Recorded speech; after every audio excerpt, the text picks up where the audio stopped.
ডাক দিয়ে বললেন, রব্বুল আলামিন, আমার এই চাচা হামজার উপরে আমি এ পর্যন্ত খুশি আছি। আমার মালিক আমাকে বলছে তুমি আমার চাচা হামজার উপরে খুশি হয়ে যাও। বগুড়াবাসী আগে দুইজন চাচা তো আদর করেছে, মহব্বত দেখিয়েছে, ভালোবেসেছে, কিন্তু জন্মে কথা বলেন না কেন? ওই দুইজন চাচার শুধু মহব্বত ছিল, ভালোবাসা ছিল, আদর ছিল, জন্মে মিলাদে কিন্তু আদর্শ মানতে তারা নারাজ। এই দুইজন চাচা জন্মেও খুশি, আদর্শ পেয়ে খুশি।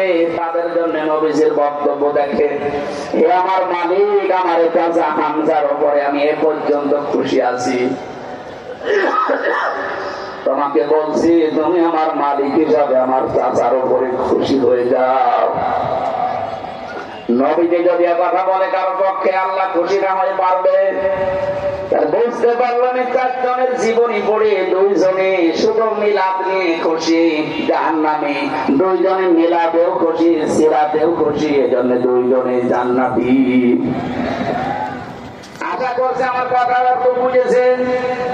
এবার আসেন, কেন বিশ্ব নবী মুহাম্মদ রাসূলুল্লাহকে এই পৃথিবীর ময়দানে আদর্শ হিসাবে মেনে নেওয়া লাগবে? আমি 27টা কারণ পেয়েছি কোরআন আর সিরাতের কিতাবে।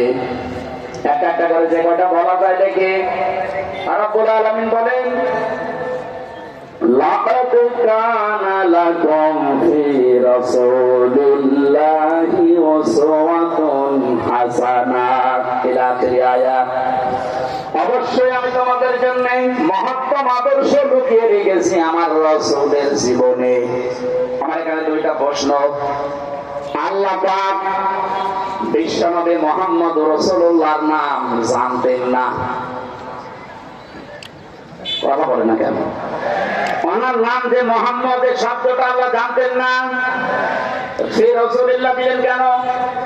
আমাদের আদর্শ মানা রাখবে মুহাম্মদ ইবনে আব্দুল্লাহকে, না রাসূলুল্লাহকে।